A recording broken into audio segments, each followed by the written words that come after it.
E no vídeo de hoje eu quero novamente atentar para uma coisa que ninguém está levando a sério dentro do Inter. Agora no mês de junho, faltando um mês para a abertura da janela de transferências, o Inter tem duas parcelas para pagar. Uma do atacante Wanderson, jogador que foi comprado no começo dessa temporada pelo Krasnodar da Rússia. O Inter comprou esse jogador por cerca de 23 milhões de reais e parcelou esse valor em diversas vezes. E neste mês de junho, o Inter tem uma parcela vencendo no Wanderson. E precisa pagar, caso contrário a equipe russa pode entrar com transfer ban na FIFA. E aí o Inter pode ficar impedido de fazer novas contratações na metade da temporada. Inclusive inscrever o Ener Valencia para algum tipo de competição. Mas além do Wanderson, também tem o Pedro Henrique, jogador comprado ainda no ano passado. No vídeo de hoje eu quero te explicar mais sobre essa situação, sobre as dívidas que o Inter tem para pagar agora no mês de junho. E com a eliminação na Copa do Brasil, sem conseguir muita renda, o Inter vai ter dificuldades. No vídeo de hoje quero te falar sobre esse risco que é o transfer ban dentro do Internacional, onde o próprio presidente Alessandro Barcelos falou sobre isso. Então só antes de começar, roda a vinheta.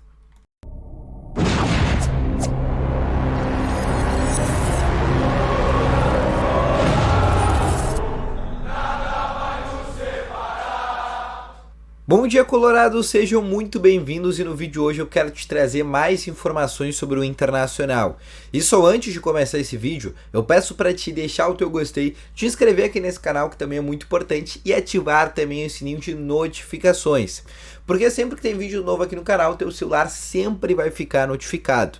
Além disso também, quero te falar que no primeiro link aqui na descrição tem o Ativo Ultra, que tem o melhor estimulante para você que tem uma melhora na performance entre quatro paredes. Uma cápsula dura mais de 4 dias e é para homens de todas as idades. Então não perde tempo, vai no primeiro link na descrição e compre agora mesmo o Ativo Ultra com a entrega totalmente sigilosa, tá bom?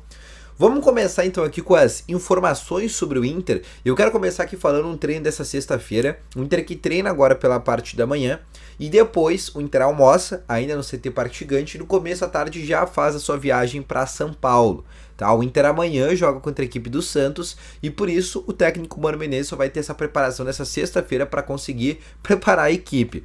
A gente sabe que os desfalques ainda são muito grandes. Fabrício Busso não está à disposição. Gabriel Mercado ainda segue, também não está à disposição. O próprio Gabriel Arangues são jogadores que vão retornar após a data FIFA. O Luiz Adriano é uma dúvida para esse jogo, mas a tendência é que seja minimamente relacionado, né? No mínimo relacionado. A gente deve ter algumas voltas, né? No caso do Gabriel Barros, do Rômulo. O Pedro Henrique é uma dúvida, fez uma reavaliação ontem, fez os exames para ver se tem condições de ir a jogo. A tendência é que não seja relacionado. Maurício segue fora, Alan Patrick volta. Então o Mano tá ainda com muitos problemas, né? Apesar de ter algumas voltas, tem muitos problemas ainda para escalar esse time para o jogo contra o Santos.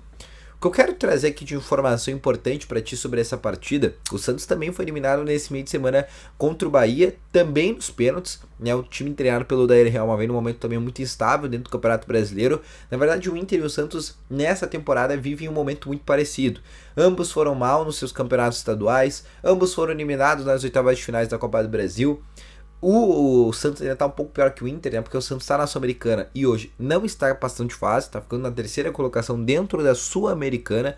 Então o Santos vem numa situação muito precária, né? É um time onde a gente sabe que revela muitos garotos, revelou um novo garoto agora, né? Que é o David Washington, que é um menino de 17 anos de idade, um baita de um jogador, mas sofre muito, principalmente depois do esquema de aposta que aconteceu com o Eduardo Bauerman. Então é um time que vem sofrendo muito e se eu falasse para vocês que o Inter tem chance de ganhar, vocês vão falar que eu sou maluco, né? Principalmente depois da eliminação para o América Mineiro. Mas realmente o Inter tem chance de ganhar do Santos, por quê? Porque é um time que hoje está pior que o Internacional. A gente já começa a ver alguns sinais que o Inter está melhorando, são 3 vitórias consecutivas. Nos últimos 3 jogos, por exemplo, o Inter fez 7 gols. Então a gente consegue ver ali uma certa melhora por parte do Internacional, mesmo ainda sendo muito pouco, né? Não é nem perto daquele time do ano passado, mas a gente já começa a, no mínimo, notar uma melhora do time no Mano Menezes. O que eu quero trazer aqui de informação, e eu acho que é o principal tema desse vídeo, e até acho que é por isso, né, que tu clicou nesse vídeo, que é sobre o tema transfer ban. O transfer ban, para quem não sabe, é uma medida que acontece, que a FIFA faz quando um clube não adota as medidas de pagamento para uma transferência. O que é isso, basicamente? O Inter compra um jogador, o Inter não paga esse jogador, o clube para quem o Inter vendeu pode entrar na FIFA e pedir para o Inter, né, o valor e para o julgamento que a FIFA faz, além da multa, é impedir esse time de fazer novas contratações por uma janela de transferências, por 2 ou até 3 janelas de transferências. Já aconteceu isso, Santos, ano passado, 1 ano sem contratar.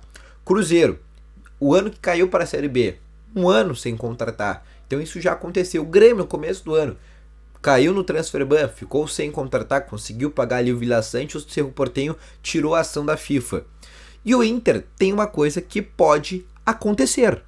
Agora na metade da temporada, o Inter tem 2 jogadores que comprou, que o Inter tem uma parcela, porque o Inter faz contratações devido à crise financeira que o Inter passa. O Inter, quando contrata um jogador, quando compra um jogador em valores, o Inter parcela, porque o Inter não tem dinheiro para pagar aquele valor à vista. E isso aconteceu com o Wanderson. O Inter, no começo da temporada, paga 4,5 milhões de euros para contratar o Wanderson, cerca de 23 milhões de reais, e parcela esse valor em diversas vezes para o Krasnodar da Rússia. Uma parcela vai vencer exatamente no dia 14 de junho, deste mês de junho, né? Por óbvio. Se o Inter não pagar, o Krasnodar pode entrar na FIFA e pedir um transfer ban para o Internacional e o Inter ficar impedido de fazer contratações na metade do ano. E sabe o que isso significa? Que até jogadores que o Inter já contratou, como por exemplo o Ener Valencia, no qual o Inter tem um pré-contrato assinado, o Inter não poderia fechar com esse jogador. Por quê? Porque apesar do contrato estar assinado, apesar até mesmo do Ener Valencia treinar em Porto Alegre, né, o Valencia não pode ser inscrito no BID, Boletim Informativo da CBF. Ele não pode ser inscrito na Conmebol Libertadores. Por quê? Porque ele está impedido, porque o Inter está impedido de fazer novos registros de jogadores. Mas não é só o Wanderson. O Pedro Henrique, o Inter comprou o jogador ano passado, mais precisamente ali em meados de abril. Finalzinho de abril, o Inter compra o Pedro Henrique junto ao Sivasspor da Turquia. O Inter paga 1,5 milhão de euros, 10 milhões de reais pela contratação do jogador. Por óbvio, o Inter parcelou esse valor. E agora, nesse mês de junho, também tem uma parcela estourando do Pedro Henrique. E caso não pague, pode acontecer a mesma coisa do que o caso Wanderson. O Inter tomar mais um transfer ban na FIFA.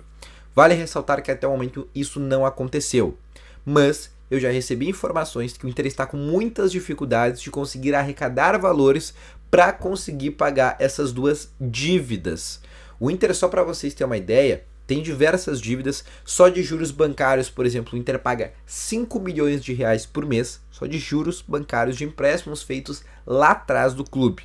E aí eu nem falo o custo para o futebol mensal que o Inter tem por mês e outra série de dívidas que o Inter paga com processos trabalhistas, dívidas de treinadores de futebol, e aí eu coloco Medina, Ramírez e até treinadores anteriores aos 2, mas o Inter tem essas 2 dificuldades. E eu quero deixar o sinal de alerta, porque o próprio presidente Alessandro Barcelos, ainda antes do jogo contra o América Mineiro, no hotel, falou sim sobre essa possibilidade de risco de ter um transfer ban.